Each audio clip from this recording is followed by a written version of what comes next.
Welcome everyone to our 99th episode of Military Trailblazer Office Hours. Thanks so much for taking time out of your Wednesday. Again, this time it's the afternoon, in the spirit of community, mentorship, and of course, learning. I'm your host, Dave Nava. I'm a lead solution engineer at Salesforce and a military trailblazer. Each week, we invite a co-host or co-host to take part in the conversation so we can leverage their experience, their expertise, and of course, their unique perspectives. The focus for this afternoon session is how to bulletproof your Salesforce career, managing risk by crushing your current role while cultivating options. And someone's got a hot mic, so if you'd go ahead and mute, I would appreciate it. Thanks so much. So, if you're interested in effective strategies for enhancing your professional value, gaining insights that could help prevent a layoff, or navigating the challenges of a workforce reduction and bouncing back, then this is the session for you. I'd like to welcome and briefly introduce our co-host for today's session, Ben McCarthy. Ben, as you're probably aware, is the founder of Salesforce Ben, a personal blog dedicated to covering the Salesforce platform in its entirety, which has since grown to over 400,000 plus unique users a month. He's the author of The Secrets to Building a Salesforce Consultancy, which is a book dedicated to trailblazers who are interested in founding their own consulting firm. And in his spare time, he works with Cloud Orca, Pipelaunch, Advisory, and Branch Road in an advisory capacity. It is awesome to have you back again co-hosting Office Hours with me, Ben. Welcome. Yeah, thank you so much. It's a pleasure to be here and always enjoy speaking to the military Salesforce community. And we enjoy it as well. Would you like to take a moment to further introduce yourself and kind of share your Salesforce journey? Yeah, sure, my pleasure. So I've been in the ecosystem for over 10 years now, which is quite amazing. So it definitely doesn't feel like that. I feel like I can literally remember like the struggles of, learning Salesforce and getting my admin cert, 11 years ago now or something. I joined the ecosystem kind of completely by accident. It was a graduate role. I was becoming an IT consultant, and I was telling everyone, I'm going to become an IT consultant. And it was a Salesforce role, but I didn't know that until the first day that I started the job. And from that was a consultancy, which was really good for training, but they weren't paying me properly. So I swiftly got another job as a Salesforce admin. I was running an org solo admin of 120 users, sales and service cloud, great for kind of getting me like skilled up on Salesforce and learning how to interact with users and all that kind of stuff. I then moved on to Conga, who many of you might know, Conga Composer. Back then when there were about 70 employees, and now I think they're 2,000 or something after their merge with Aptus. So kind of got the experience working for ISVs, which is good. And this was kind of all by accident, actually. I've worked in a consultancy end user, then an ISV, and then I went back to consulting, where I was in the right place at the right time because I joined as a business analyst, and then the managing director of the office left and I got promoted. And it wasn't much of a promotion because there was no pay raise. There was a title change to managing director, but it was an office of two, me and one other person. So not much of a promotion, but I kind of took it upon myself to try and grow in that role and grow out the office. And we ended, when I left, which was 4 years later, we ended up with 25 employees and doing $2.5 million in revenue. So that was really exciting as well. And it was, I think I was very much in the right place at the right time for that role. And all throughout my career, I've been writing blogs for Salesforce Ben, which started out as my personal blog, but has kind of changed over the years to be more of a community blog. So, I do regret calling it Salesforce Ben a bit because people think it's all me, but it's definitely not. It's, so much of the Salesforce community and our employees as well. We've got 16 people working for us now who, do everything from creating videos, writing content, supporting people in the community to write if they're not, not really good at writing or English isn't their first language. We're very happy to help people. So that's my full-time role now. So I went full-time Salesforce Ben 2 years ago. We're focusing on a bunch of stuff. Content is our bread and butter, but a lot on video now. We do a lot of courses, free and paid. That's a bit about my story. Yeah, I appreciate it, Ben. Thank you. I know from my perspective, it's been awesome to watch Salesforce Ben blog and all the related content and really services now that you put out grow over the past several years. And we're going to dig into that a bit later. But if you don't know what Salesforce Ben is, then please Google it and find out. It'll be one of your greatest helps to professionally developing yourself as a Salesforce professional. So we'll go ahead and cover a couple quick admin items, and then we'll dive into the discussion topics. So if you're joining for the first time, I always like to briefly explain the purpose of these office hours before we open the floor for questions and discussion. These are an informal get-together for gathering with military trailblazers as well as allies. Absolutely everyone is invited to join to explore non-technical Salesforce career and branding related topics. So ultimately, we can help collectively you achieve your professional development and your career related goals. So for this next hour, this is your hour. It's your opportunity to engage in collaborative mentorship. Everyone can step up and help both ask and answer questions from your perspective, which will of course provide additional diversity of experience to the answers given. Do keep an eye on the chat window during tonight's session. I'll be posting things in chat, and I've noticed that some of you are posting as well. Feel free to share your LinkedIn profile. We're here to connect and to grow as professionals, so let's go ahead and do that. Now, if you have a question that you'd like to ask at any point during today's session, this is your session. Please feel free to do so. If you don't feel comfortable speaking up, no worries, just post it in chat, and I will do my best to call on hands raised as well as answer the questions in chat in the order received. And then finally, tonight's session is being recorded. If you'd like to share an attribution-free comment, please let me know before speaking, and I will make sure that that is edited out of the final recording. All right, so while we wait for those hands to raise, I'm gonna dive into the questions that I prepared. And I always like to set context, right? Because we're coming to this session probably from different backgrounds, different levels of experience and expertise.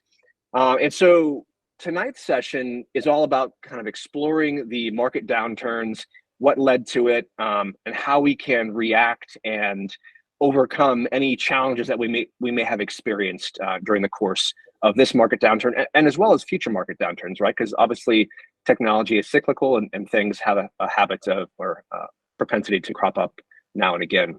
But for that context, we frequently use the term Salesforce ecosystem. And I think if you've been in the ecosystem for a while, you just kind of, you rattle that term off and you assume that everyone knows what you're talking about.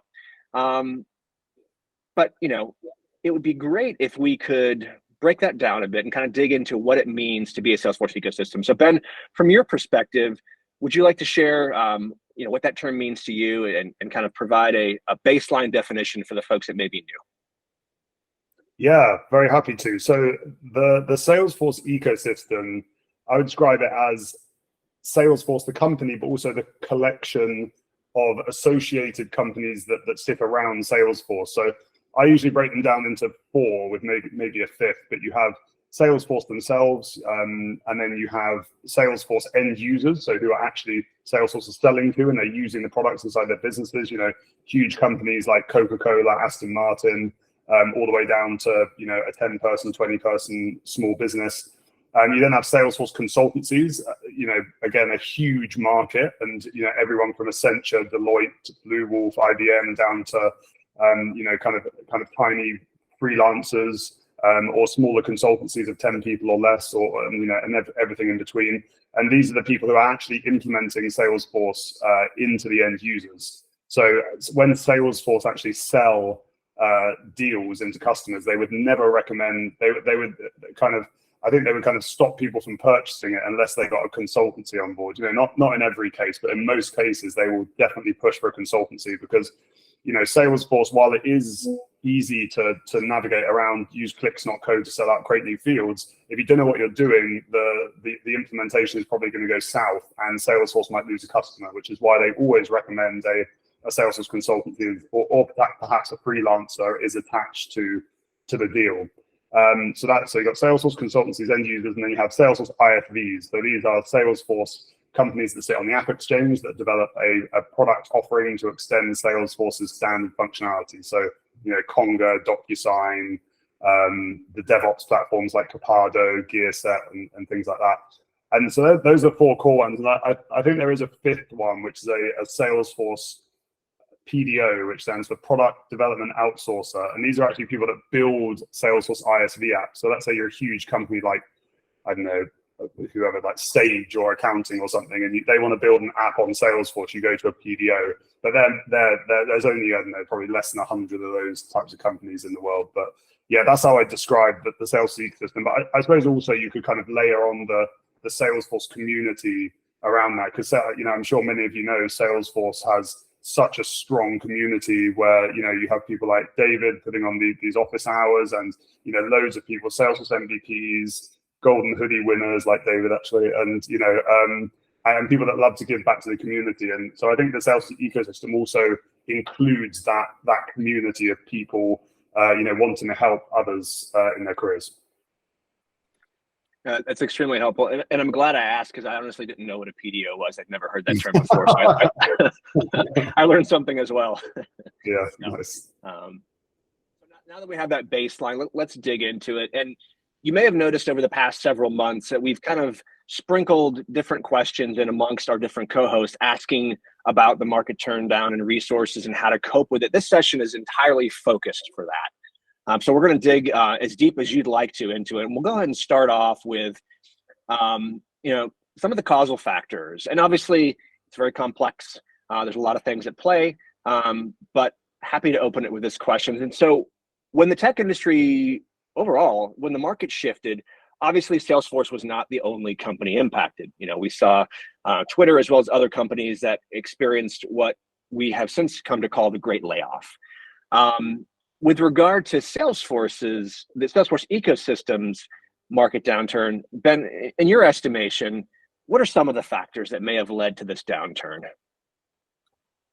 So, yeah, obviously, as you mentioned there, it wasn't just Salesforce, so many, COVID happened and everyone panicked that the world was going to shut down. But, the opposite happened for technology companies, and everyone rushed to get Zoom and these other bits of software so it could enable them to work from home. So, every tech company was riding high. Stock prices were at an all-time high. And people hired and hired and hired because they kind of thought this would carry on forever, this boom of digital transformation. But of course, what happened is, fears of recession, war, inflation, all these kind of negative effects have hit. And technology companies realized that they had way too many staff and they were so overexposed for what could be coming. People have been talking about this recession that's going to hit for ages, and now actually what I'm reading, people are saying, all signs are pointing to that's not going to happen, which, don't take my word for it, but, that hopefully is quite good news. So Salesforce aren't selling as much as they used to. They used to grow at consistently around 20 to 25% every quarter, every year. And I think recent quarters were kind of like 18, 12%, much lower. And I guess you could take you could dig into that a bit deeper and go, it could just be because of the economy. That's obviously a huge factor. Another factor potentially is Salesforce just getting to a size where they've got so much market saturation. 25% or whatever the Salesforce CRM market share is huge. That's the same as like Apple or Google have in smartphones. It's completely unheard of. So they could be saturating it so much that now their growth is starting to decline, because obviously there's 75% market to get, but that's not always easy. So yeah, I think those are some of the factors. And then I think it's whatever happens to Salesforce naturally trickles down to the Salesforce ecosystem. So if Salesforce are selling less, then consultancies will get less work, and there potentially be more consultancies competing for this less work. So, consultancies have gone out of business. I've seen, a few in the UK, not many, but some. And then, of course, the number of people the number of end users who are actually getting Salesforce is less. So, the demand on admin is admin roles are perhaps less. And yeah, again, Salesforce ISVs, they've got less of a market to focus on, but Salesforce ISVs are doing pretty well as far as I can see. So yeah, I think those are the factors which have attributed to it. But I think the main thing to remember is whatever happens to Salesforce is naturally going to trickle down to the Salesforce ecosystem. But I also think it's really important to mention that you have to take everything in like kind of context and relevance, because Salesforce have been growing at 20-25% year on year, which is insane. But it's still pretty crazy for a company Salesforce's size to grow at 10 to 15% a year. So it's not like they're doing terribly. They're not losing market share or not growing. They're just growing a bit less than they have for many, many, many years. But, they're still a leader in so many ways.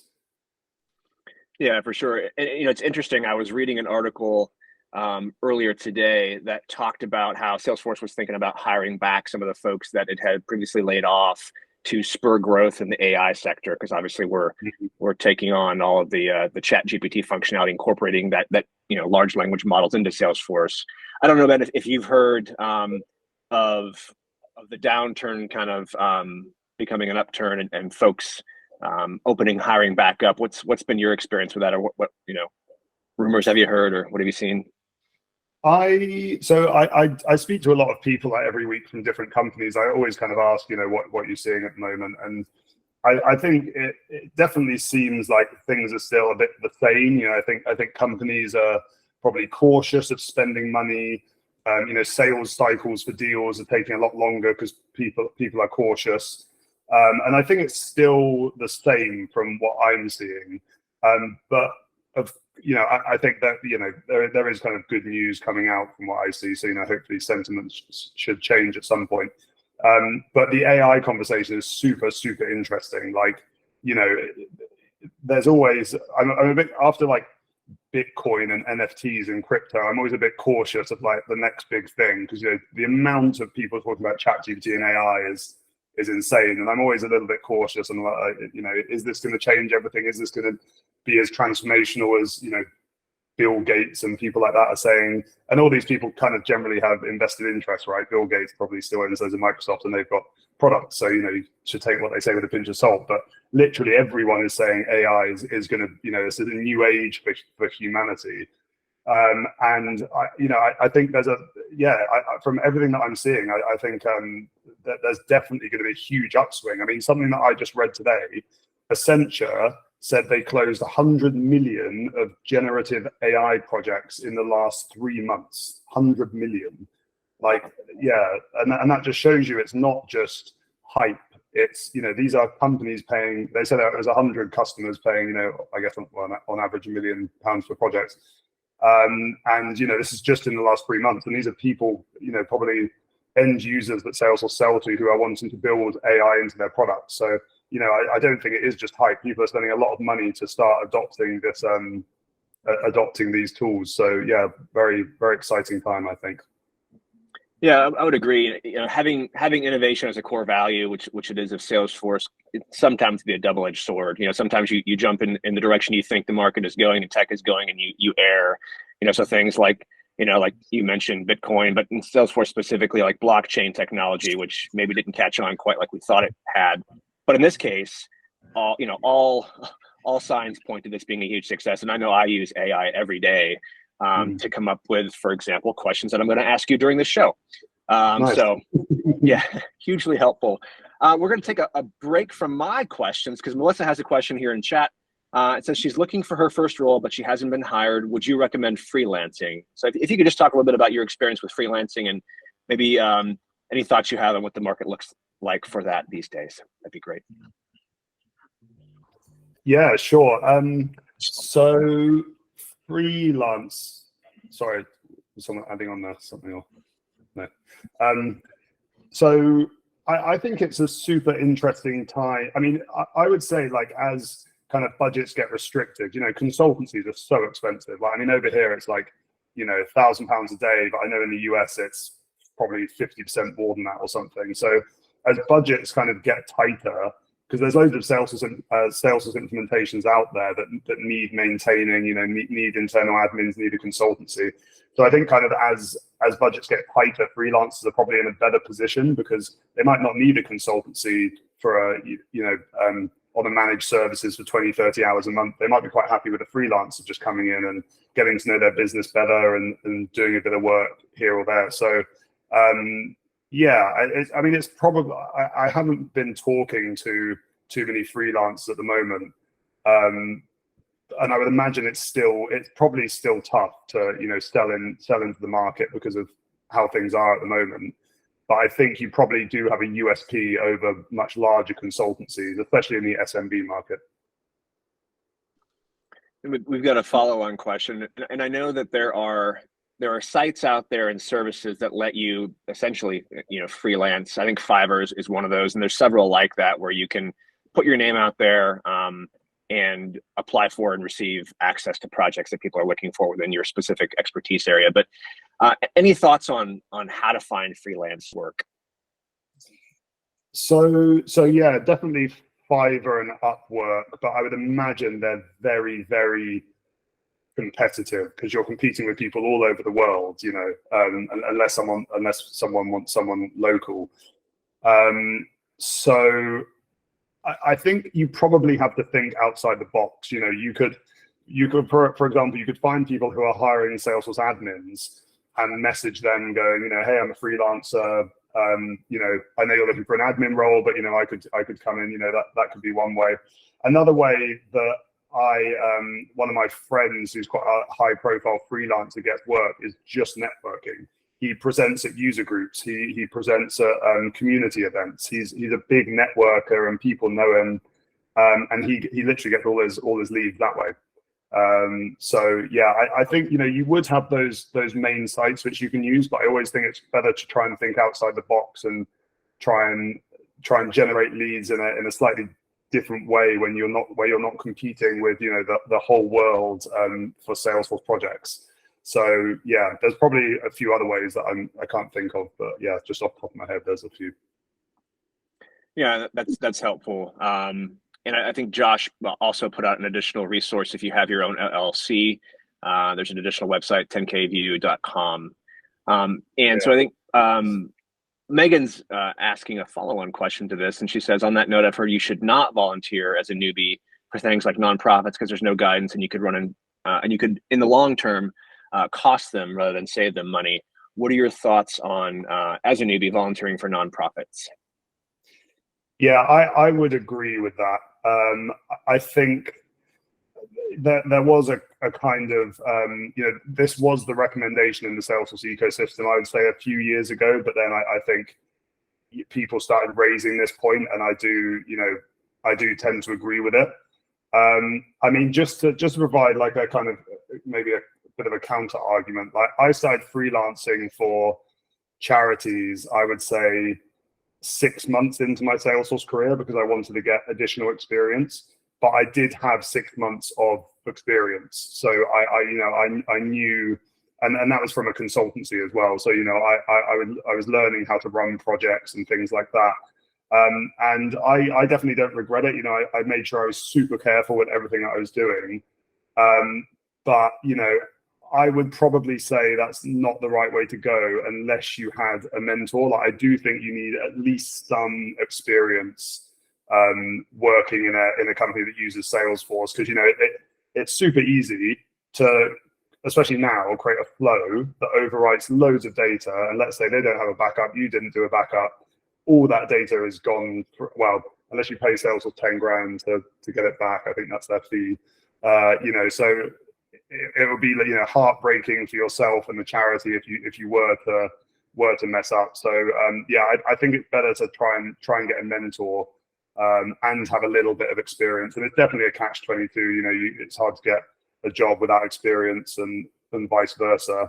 But yeah, I think you do need to be on the cautious side when it comes to volunteering, definitely. Yeah, I'll offer a piggyback comment on that, and then we're going to call in Iris, who has had her hand raised patiently, and then Todd will go ahead and grab your question. So that was actually how I got my start, was volunteering with a couple different nonprofits. And mind you, this was back in 2018. I was volunteering as an admin, a sole admin at the time, as well as a declarative developer for Maravis, which many of you are familiar with. And you have to take some things into consideration. So Ben's point's very valid. There's a lot of opportunity to do things wrong and mess things up. So you always want to develop in a sandbox. Obviously, you want to have, if at all possible, someone over you. So you're assisting someone who has org experience with that org, and they know what they're doing, and they're giving you, you know, point-to-point tasks, and they can observe how you build out that functionality in the sandbox, then move it over in a safe way. As it was, I thought I was joining my nonprofit with a mentor, and then that person shortly left after I got there. So I was on my own. But that's one of the great things about the ecosystem, right? There's so many resources that you can leverage online that you can teach yourself Salesforce. Probably not the way you want to do it, though. And the other thing I'll offer is, if you're considering this path, always have a conversation about exit strategy with your nonprofit beforehand.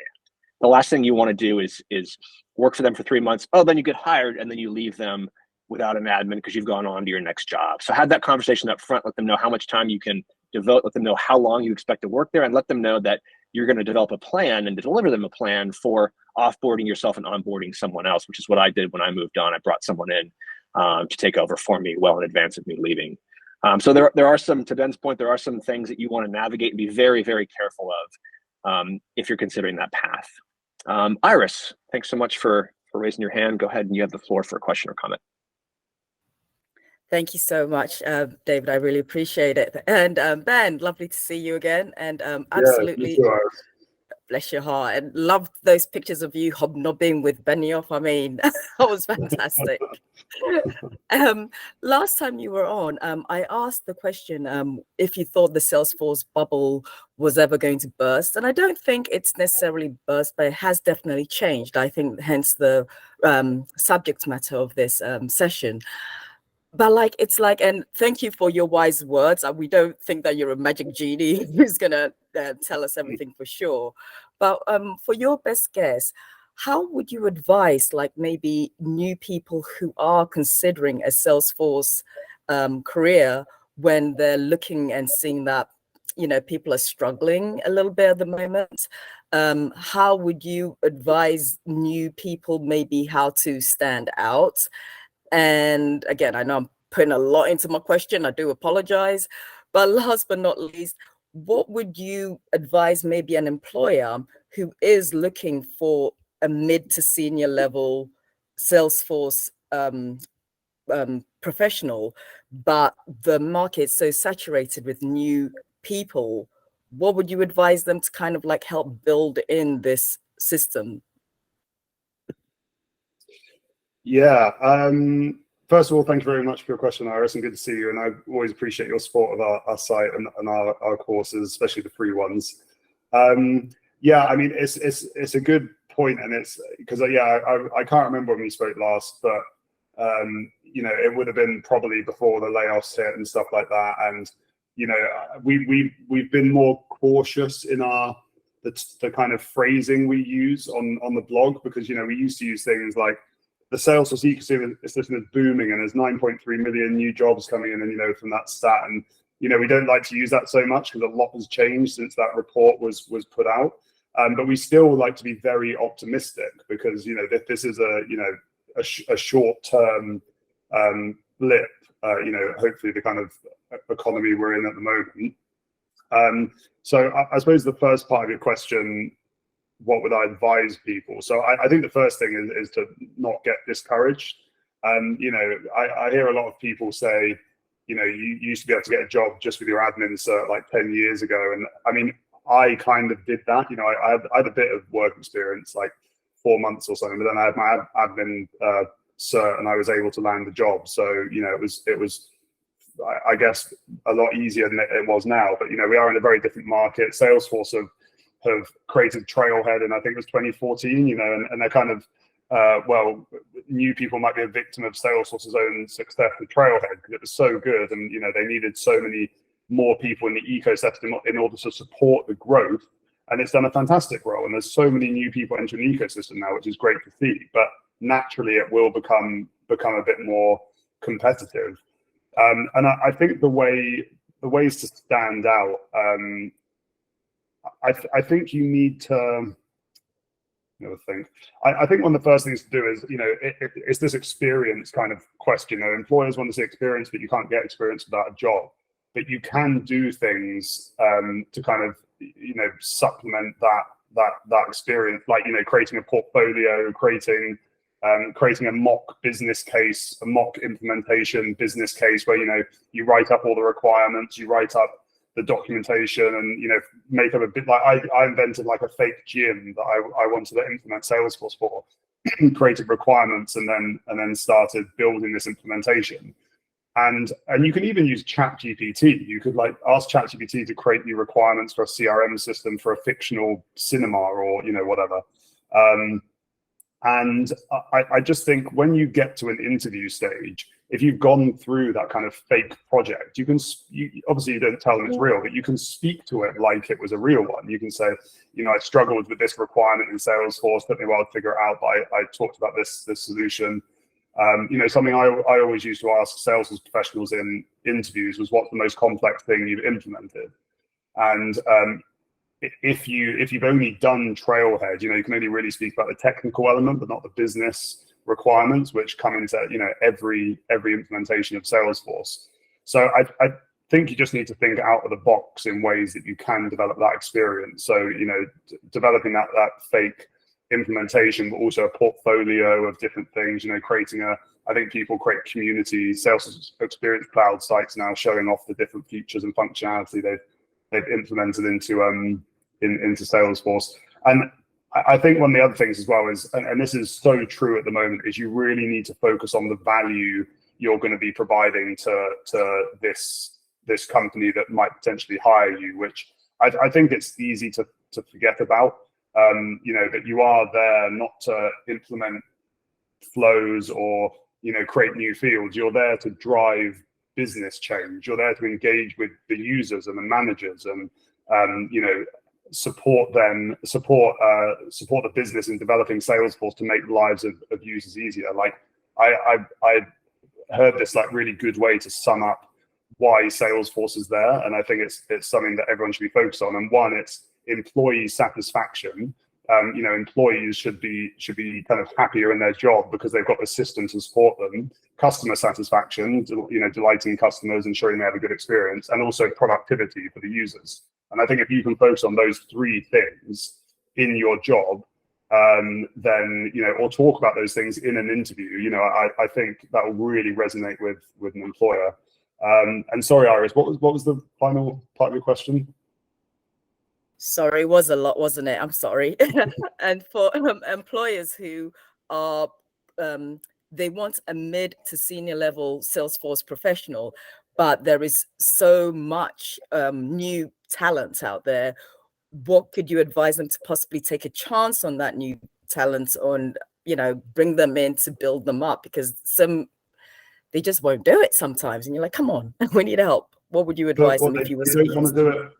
They don't want to do it for even mid to senior people who are looking for a change in job, or is this if they're from another background, but they've got their admin cert and they're trying to get their first role? Yes, they're trying to get their first role, but people aren't. We're finding that employers are not necessarily willing to take that chance on that inexperienced Salesforce professional, even though they are bringing a lot to the table, because usually Salesforce is such a good transitional career. So they've had other experiences before. They're not like fresh out of college or anything, but getting that employer to take a chance on this new talent that's out there, ready, eager, and hungry to dive in. But those employers are a little bit shy, should we say? Yeah, it's definitely a tough one. You can always trust me. I'm sorry. That's right. I think something that comes to mind is, especially if they're kind of mid to senior in other careers, I would personally kind of latch on to any transferable skills that could be applicable. Like one example is let's say you've worked in some sort of financial services role or company in the past, and you have that experience of the financial service industry, even if it's not in tech or IT, you just know the industry. It might be worth applying to consultancies that focus on financial services or financial services end users that use Salesforce, because that whole knowledge of understanding financial services terminology, how they make money, what's important to them, that kind of thing will 100% translate into your role in Salesforce.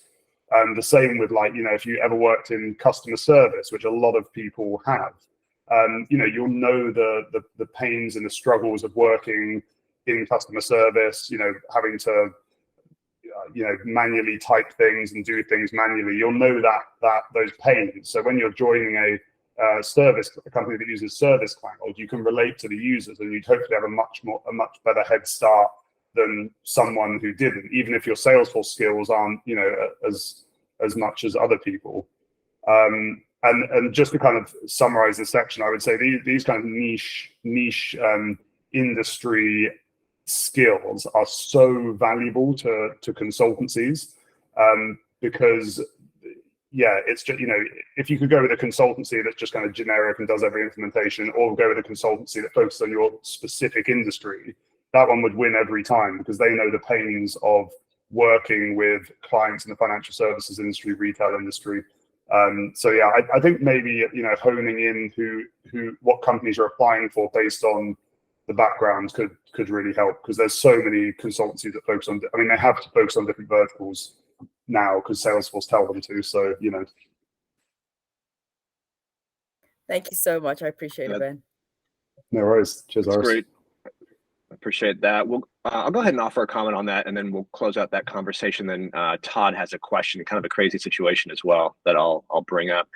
You know, so I think for those folks that may be junior and they're trying to break into the ecosystem, you can't always control the level of comfortability that employers are going to have with hiring you and fellow trailblazers that don't have experience. What you can control, what is within your power, is how excited you are and how motivated you are, and to revisit Ben's earlier point, how much alternative work experience you generate.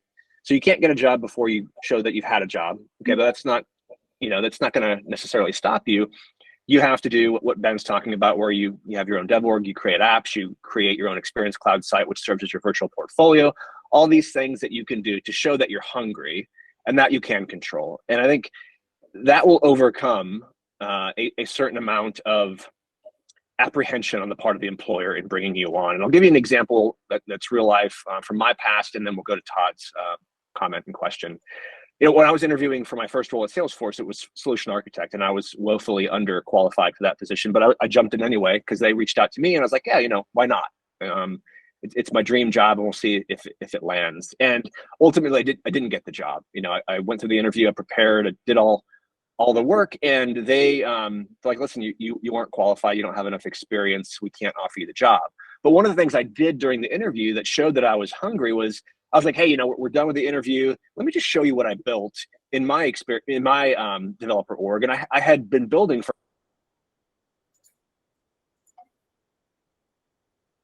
different apps, and I kind of walked them through some of the different apps.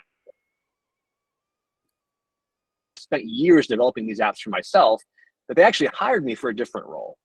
So long way of saying that, you know, focus on what you can control, and you can certainly control how much time you devote to that alternative work experience and how hungry you show up to those interviews, and how hungry you are on social media and going after those informational interviews and talking with employers. So we'll pivot there. And Todd's got an interesting and weird situation. He says, any suggestions on how to determine if a job application or interview is real? I have had a real issue with this, whether it's being ghosted or on scheduled interviews, or I've been through a fake interview that took an hour. They offered me a position, I accepted, then I realized something was off when they sent onboarding documents that weren't secure, didn't have the correct tax documents, and it was a way for them to get potentially bank account information from me. So is there, which is scary. And, you know, unfortunately, these fake employers recognize that people are out there, they're hungry for jobs, and they're exploiting that. Any thoughts on how to potentially determine whether or not these are real offers that are coming in and not take a wrong move that could compromise potentially your financial information or even waste your time? Yeah, wow, sorry to hear you had to go through that. I've never heard of that that kind of thing happening. I've often heard of you know, recruiters putting out fake jobs to get leads, essentially.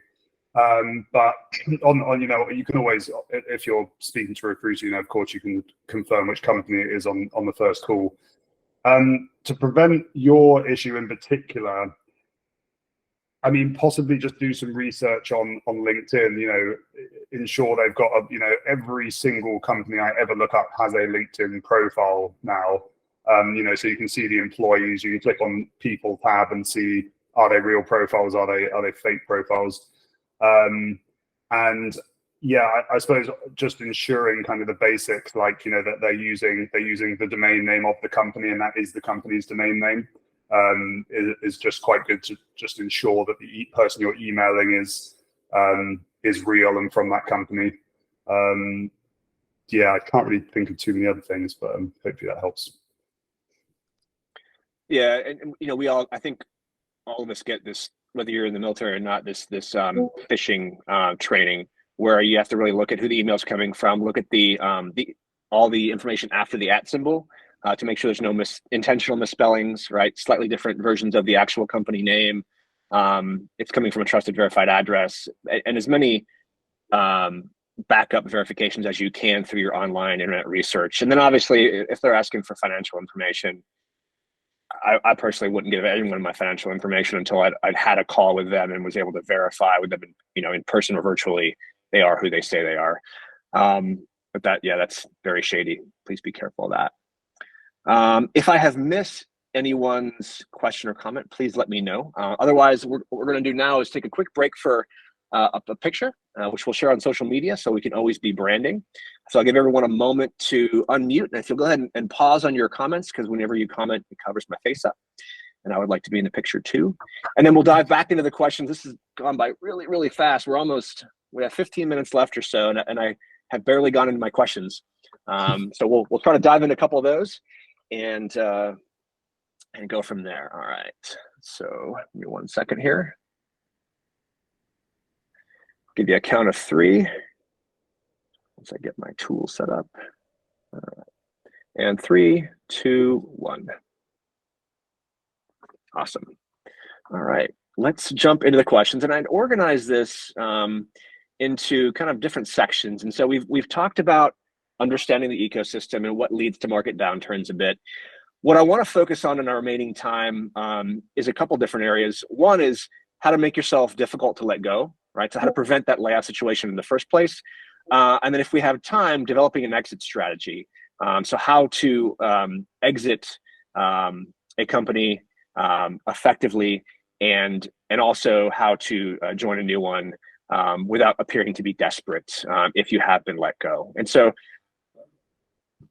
one of the things that I've always focused on throughout my career is making myself indispensable. And so, Ben, when companies, and this, reduce their workforce, they obviously have to do more with less. And so during these times, they're going to look to their remaining employees to take up the slack, pardon the pun, and work in and around and beyond their roles to ensure the company's success. And so it would make sense then to prepare for these eventualities by diversifying your skill sets. So in your opinion, in your experience, what are some critical skill sets that employees can develop to help ensure they are viewed as indispensable and maybe avoid a potential layoff situation? Yeah, great question. So I think this is going to be completely circumstantial depending on your role, what type of business it is, what type of company, what type of role you have within your company.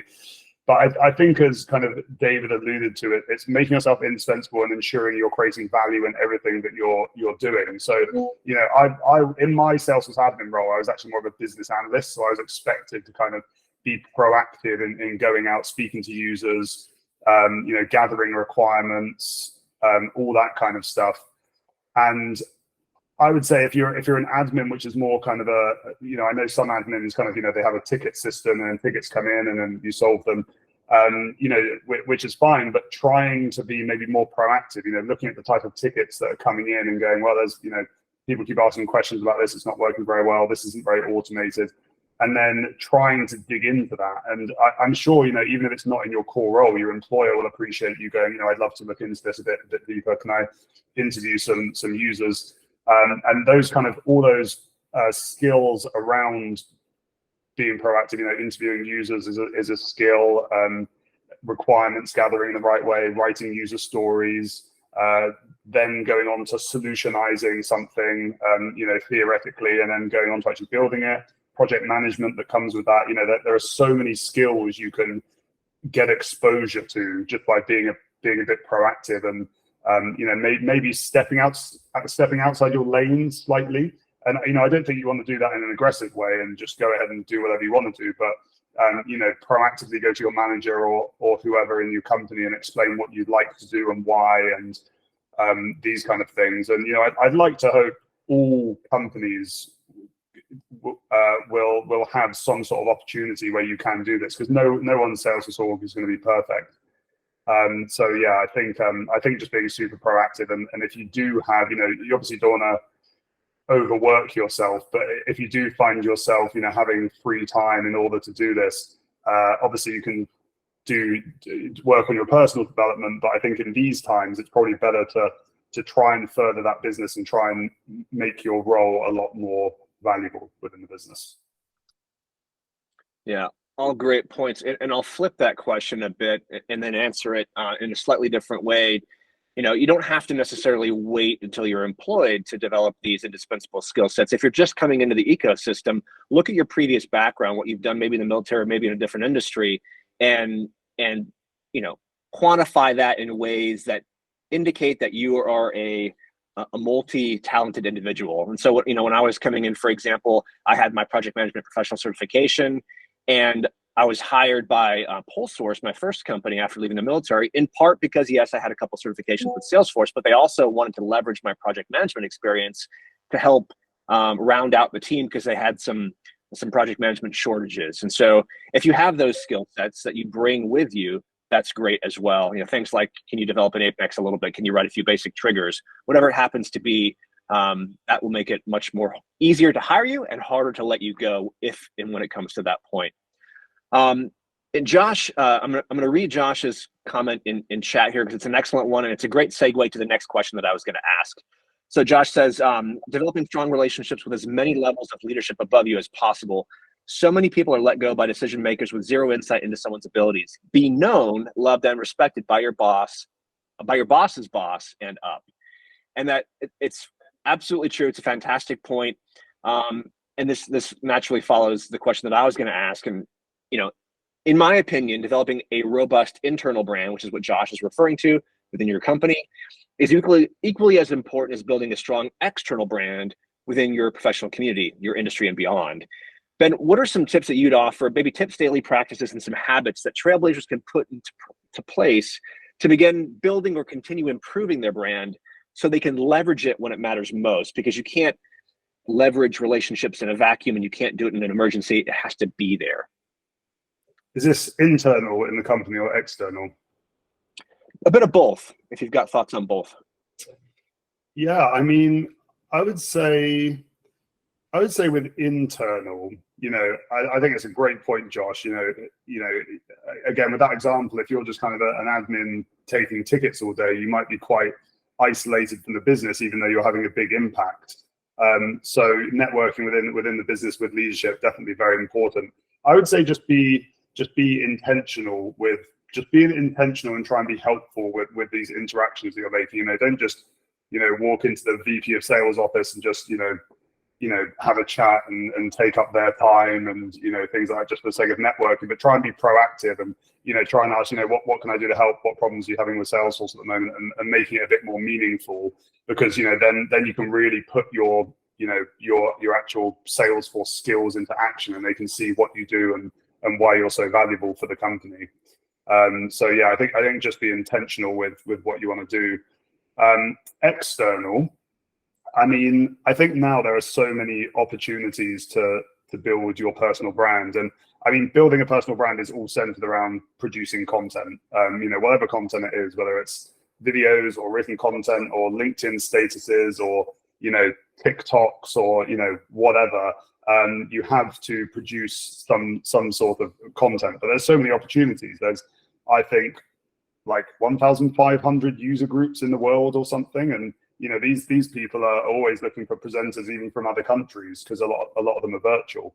And I think I know a lot of people in this group, are in their first role or maybe haven't joined their first role yet. But I would say there's no kind of perfect time to start creating content. You don't need to wait until you've got 5 years of Salesforce experience and you've got senior in your title in order to create content.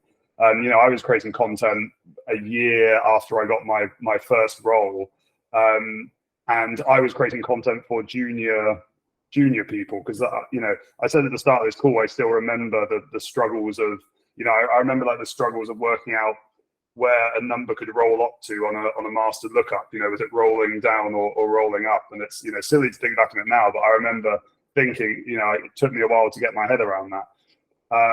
So I think if you've just passed your admin cert or something, your content is going to be great for people that are just starting on their journey. So you can connect with those people, in groups like this or other groups online. And yeah, just start creating content really. Make sure you get your social profiles in order, nice picture, nice description of what you do and what you're looking to do in your career. And yeah, and I think it's important to network virtually, but also physically as well. You know, going to local meetups, going to Salesforce events, kind of practicing that in-person networking as well. Because I'm sure you know, some of you have been to Salesforce events, some haven't, but you know, everyone is super as friendly as they are online as they are, you know, in person as well. You know, everyone's very happy to chat, give you the time of day. And you know, you obviously have a lot in common with everyone at these events because you work in Salesforce, or you're looking to get into Salesforce. So yeah, a few tips there. Yeah, it's helpful. I'll offer a comment and then we'll go to Iris, who has a follow-up question. And you know, content truly is king. And I think, Ben, you answered both questions with that comment. How do you focus on your internal brand as well as your external brand? Developing content works with both. So take this current example, right? I always like to provide actionable examples. Military Trailblazer office hours, which is not something that I created. Bill Keeler from Resource Hero created it. I simply asked him if I could share the brand name and come up with a Wednesday session. He's been doing Friday sessions for a long time. But you know, in doing this every week and now every other week, not only have I built up a presence in the professional community as a thought leader, a subject matter expert, and as someone who's generally willing and excited about helping people, which has helped my presence not only with Trailblazers, you know, across the community, but also all the companies that I invite to speak. Like next week, Squid's coming on to speak. Best be, you know, rest assured that, you know, if I needed to look for work, I could probably tap into any one of those relationships, those external relationships. And that would be a foot in the door because I've already met with them. We've already chatted. They've been on office hours. Flip that to internal branding. Absolutely, my boss is aware of what I'm doing here, as is his boss and his boss's boss. So to Josh's earlier comment, that's developing relationships on that side. So if you can do something that highlights your skill sets that's public, for example, creating your own community group, there's definitely areas, still areas that you can do that in, and I think there always will be, and appetite for it as well. That's a great way you can work on both your internal and your external branding at the same time, because not everyone has infinite time, so you want to be as efficient as you can. We'll go to Iris's question, and Iris says, thank you, Josh, for your comment. If you haven't been reading Josh's comments, he's had some spot-on comments in chat. Question for Ben. Any tips to build these relationships in the virtual world? It can be so hard to do so. Yeah, definitely harder. I think probably the way to do it is join virtual community. I mean, creating content is one, because if you start creating content and posting on LinkedIn, you'll get people from outside your network, you know, stepping connections, seeing your content because other people are liking it, you know, and hopefully they engage with you and they connect with you. But you know, I mean, you know, it's a perfect example of networking right here. You know, at the start, David said, you know, drop in your LinkedIn profile. So I'm sure people are connected on this call right now. But there's a lot of other kind of virtual communities. You know, you've got the official Trailblazer community. You've got quite a lot of Slack ones now. Like I'm part of, I don't know, 5 different Slack ones. And there's actually a blog post on our website. If you search Slack communities on, well, I'll try and find it quick, actually, put it in the comments. You've got Discord as well. If you actually, this is in this post. I'm just about to link. So there's the Discord. If you know what Discord is, I think it was originally like a gaming chat client, but now people create loads and loads of different communities on it. And the Discord one is probably one of the most highly engaged communities. So you just need to download another program for that. It's very similar to Slack. But there's the Ohana Slack as well, which is huge.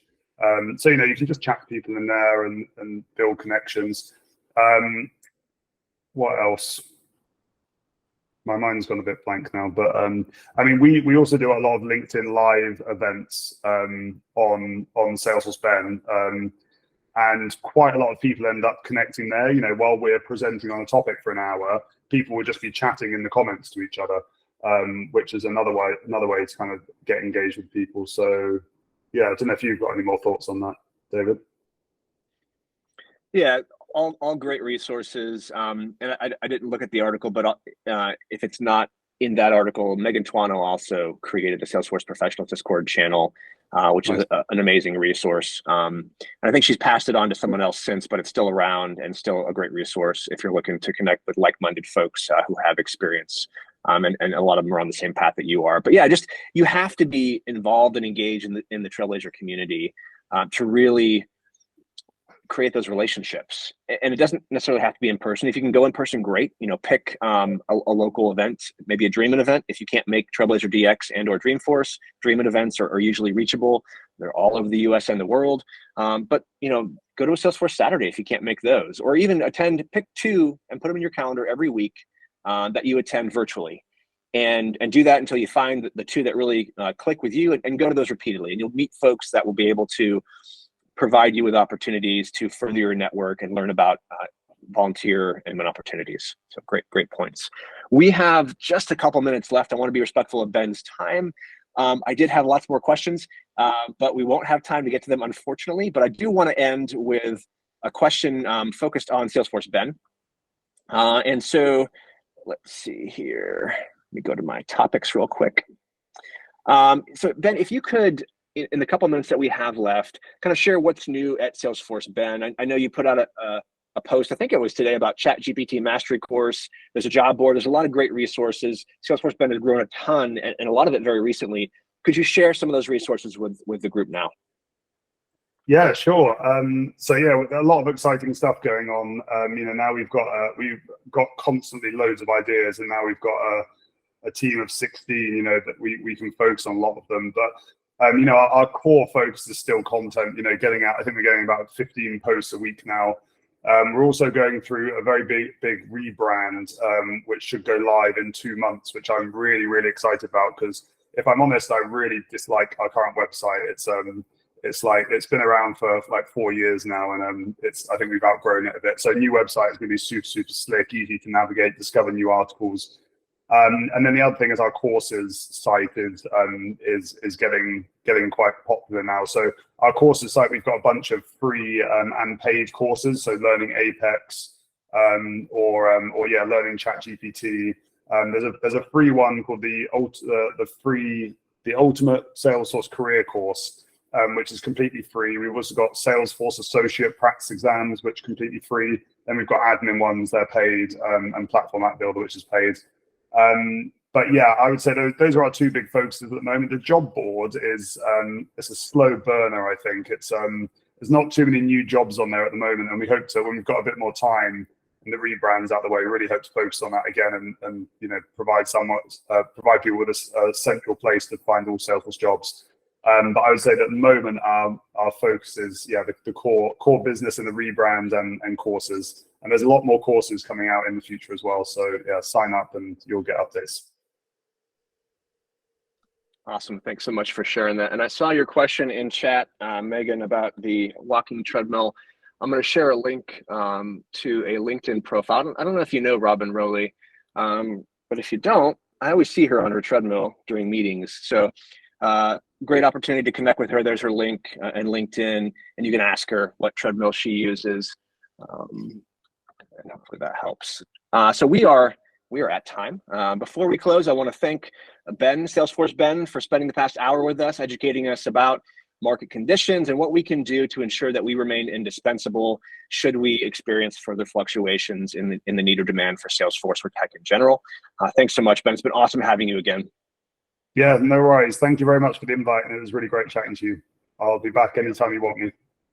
Awesome. I will take you up on that here in a few months, I am sure. And in the meantime, thank you all to you as well for spending the past hour with us in the spirit of mentorship, community, and learning. And have a safe and happy rest of your week. And we'll see you here in a couple of weeks with a partner spotlight on Squid.